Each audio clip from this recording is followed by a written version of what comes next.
Cool. Okay. Well, thanks. Yeah, sorry for the slight delay there, and thanks for having me at the meeting.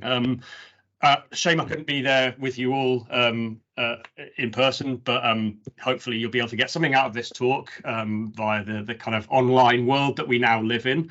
And seeing as we're talking about the online world, what I want to do really is talk about kind of the advances in drones and high resolution remote sensing, and really what we've seen over the past 10 to 15 years, and how, in my mind, it's revolutionizing a lot of the kind of habitat mapping that we can do in rivers, and particularly in salmonid rivers. So I'm going to talk about things in fairly basic terms. I know a lot of the trusts and Marine Scotland Science and the SFCC are using GIS and remote sensing for a lot of the work they're doing, but I'm also aware that some people are starting from a fairly basic level. So I'll try and keep things basic, do a bit of arm waving, do a little bit of talking about what's out there, and maybe talk about where we should go into the future. I just wanted to kind of talk briefly about kind of the what I call the rise of drones, really, over the past 10 to 15 years. And the kind of remote sensing of rivers is actually a fairly, I guess, well-established discipline, and certainly people have been using remote sensing techniques to map river habitats for at least the last kind of 15 years or so. But really, it's the explosion of drone technology, which in my mind has really changed the game over the last kind of 5 years or so. And it's been really nice for me, because I feel quite lucky in a sense that my research career has developed very much in tandem with this kind of technological revolution in drones. So I started out back in 2007 using, I'm hoping you can see my mouse pointer here, using this drone here. It's called a Smart Planes Smart One. It was developed by a Swedish guy working in his garage. It was kind of tricky to fly, completely manual. And then 15 years later, we've now invested at the School of Geography in Nottingham in this thing here, which is the DJI M300 drone, completely automated flight. You can hang loads of different sensors off it, thermal sensors, RGB sensors, LiDAR, hyperspectral, which means that in my mind, we've now kind of reached the point where drones are what I'd consider to be a mature technology in the environmental science and in the river science world. And what that means is it's possible to amass a huge amount of really pertinent river data. And so what I want to do today is just talk about the kind of two areas where I've done the most work. So thermal imaging of rivers to get water temperature, and optical sensors, so RGB sensors, which can give us information on water depth, on things like substrate size, and also on things like riparian shade, some of the work I've been doing with Marine Scotland Science. And then finish by talking about what I see as the kind of next steps. I'm going to first talk briefly about thermal imaging from drones. And really, I want to present this as kind of like a cautionary tale, but also an opportunity for where drone-based thermal imaging can take us. Actually, thermal imaging of rivers is kind of really close to my heart. It's something I did my PhD in, and I worked, for quite a long time on this. And conventional thermal imaging, so I'm talking about science-grade thermal cameras that you hang off the side of a helicopter or an aircraft, can capture really highly accurate stream temperature data. So we're talking about kind of 0.5 degrees error or better. And that's really great if you have access to the funds to pay for science-grade camera equipment and helicopter flights. But unfortunately, that isn't always available to us, as we all know. And so about 5 years ago, the first drone-based thermal infrared cameras became available. And I was super interested in kind of understanding, well, can these much cheaper cameras allow us to do the same kind of thing we can with science-grade thermal cameras, right? Do they perform as well? And so I collaborated with Ian Malcolm and the gang at Marine Scotland Science to test the performance of some of these early drone-based thermal imaging cameras. And what we basically did was quite a simple study. We conducted repeat flights of the Bannockburn, so that's a tributary of the Aberdeenshire Dee that discharges into the Cluny water, for those of you who don't know.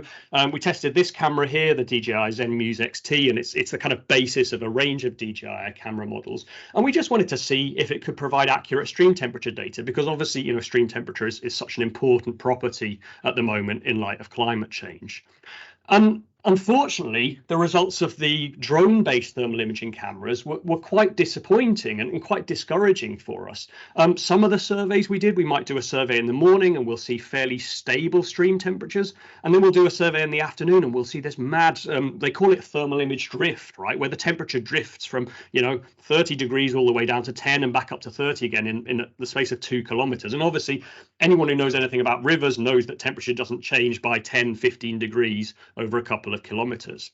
And so I did a range of analyses with the guys at Marine Scotland Science about what's going on here. And what we really saw is that unlike the science grade thermal imaging cameras, the drone based ones really suffer from two key problems. Firstly, they're really susceptible to solar radiation, right? And generally when you do drone work, you fly on nice, warm, sunny days. And during those nice, warm, sunny days, the thermal cameras heat up a lot, and so the temperature they receive is unstable.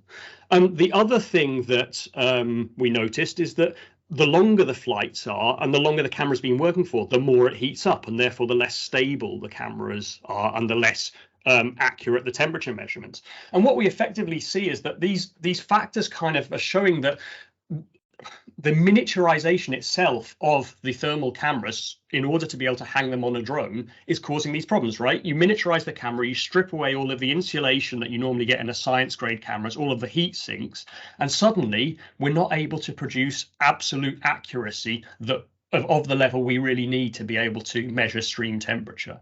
I should say there have been a range of recent studies that have proposed solutions to these kind of problems, but there are still issues remain. And me as a kind of remote sensing scientist, or certainly a kind of river scientist who dabbles with remote sensing, I don't want a tool that I have to, do lots of detailed kind of dedicated processing on. I want a thermal camera that works outside of the box. So in terms of the collection of absolute temperature accuracy, the drone-based thermal imaging cameras, in my mind, aren't quite there yet. However, having said that, there are some really, really good uses. And this is the other side of the coin where I've spent a lot of my kind of research career.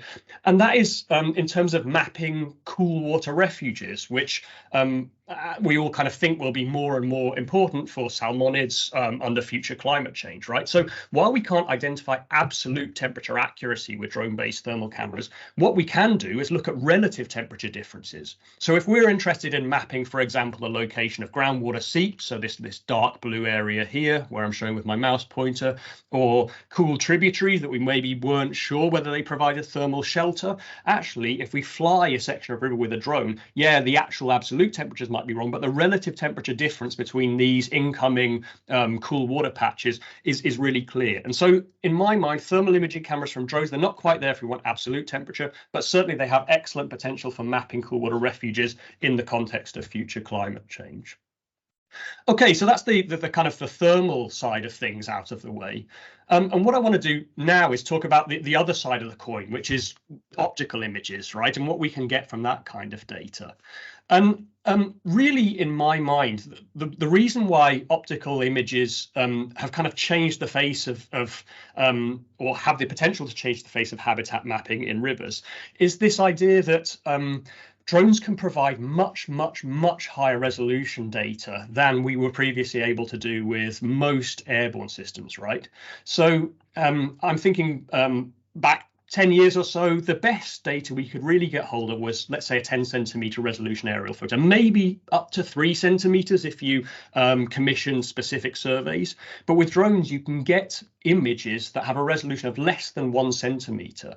And there's generally a kind of a rule of thumb that says, well, the resolution is the smallest object you're able to discriminate. So if you want to be able to look at, for example, substrate size, gravel sizes, for example, we're getting to the point where we can actually see individual clasts and individual pebbles and cobbles and things like that. And so sub 1 centimeter imagery is, ooh, I've got a message here. Can you still see me okay? I hope you can. Yep, I see some people nodding. So sub 1 centimeter imagery is now, really common from drones and is kind of revolutionizing how we approach habitat mapping in rivers. And at the same time as this kind of high resolution imagery, what we're seeing is this move towards the use of high resolution remote sensing for generating 3D models of river environments using a technique called structure from motion modeling. And it was great to see Ross's 3D model of his release cage earlier, because I have a feeling that was made using structure from motion. But basically what it is a technique that allows us to use 2D images to extract depth based on kind of parallax error, the same way in which your eyes work. And by profiting from the high resolution data that drones can provide us and the multiple look angles that we're able to see, we can actually generate these amazing 3D models of river corridors. And the video I've just showed you spinning around here, that's an image of the lower Gurnock burn. And you might be thinking, well, what kind of data can we actually get out of that?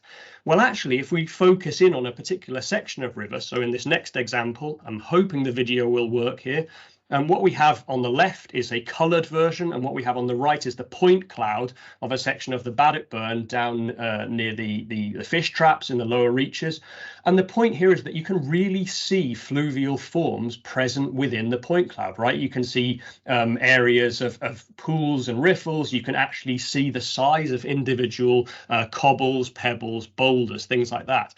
So unlike in the past, where the lower resolution imagery that we had from conventional aerial images meant that we had to kind of use complex image processing algorithms to extract habitat data, we can literally directly do it from the digital elevation models. We can directly extract bathymetry from this kind of data set. And for me, that's incredibly powerful, right? Because it means that people without an image processing or remote sensing background have the possibility to do it.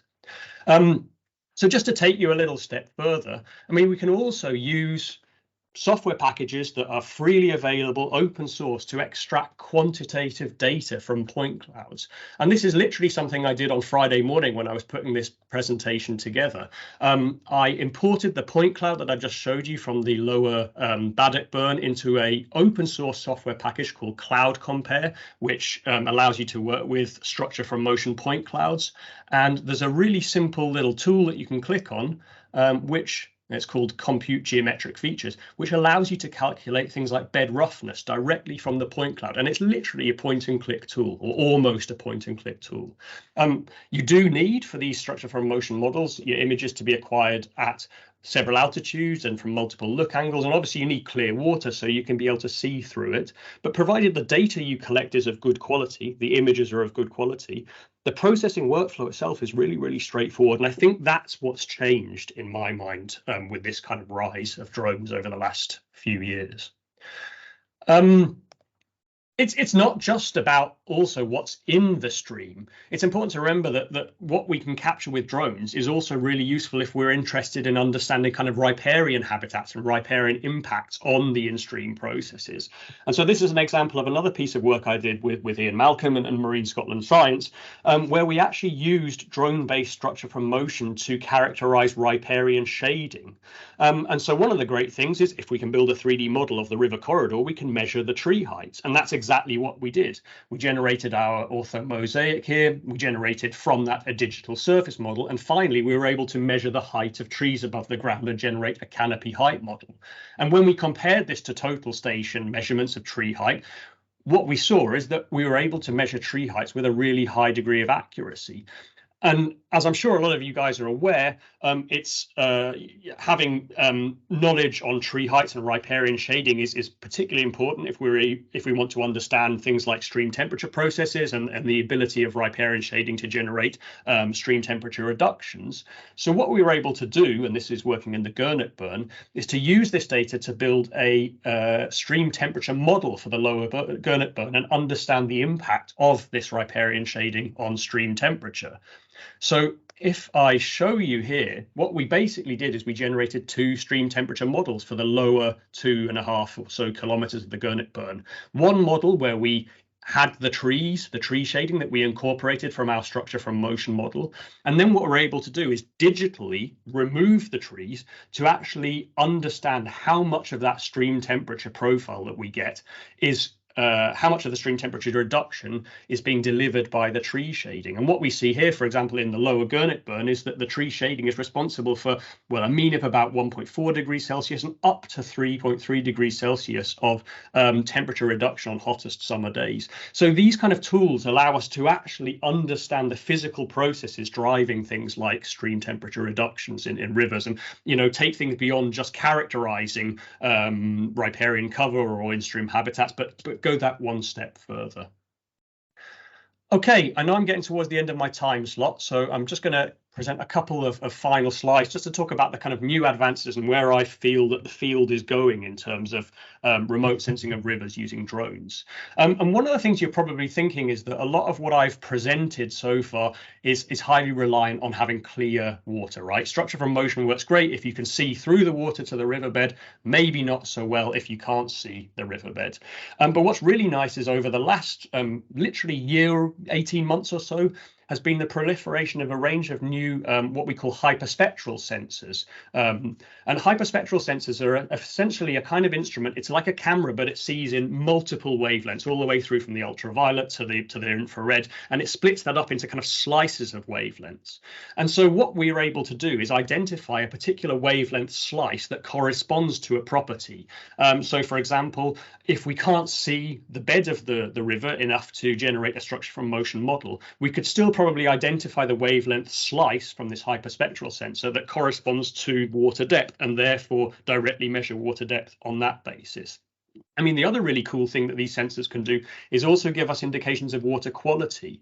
So, for example, dissolved organic carbon often reflects light in about the 440 nanometer range. So we can actually look for the response of the image in that wavelength slice and therefore quantify things like dissolved organic carbon. We can do the same for chlorophyll A concentration if we look at the amount of light being reflected in the 720 nanometer wavelength. So I think these kind of hyperspectral tools, they're just coming online now, but they'll really revolutionize the kind of water quality stuff we can get out of drone-based imaging. And then finally, I think it's only fair that we talk about the role that AI has to play in terms of image processing and image mapping. You probably all heard recently, the last kind of few weeks, literally about ChatGPT and how neural networks are potentially allowing computers to mimic human conversation.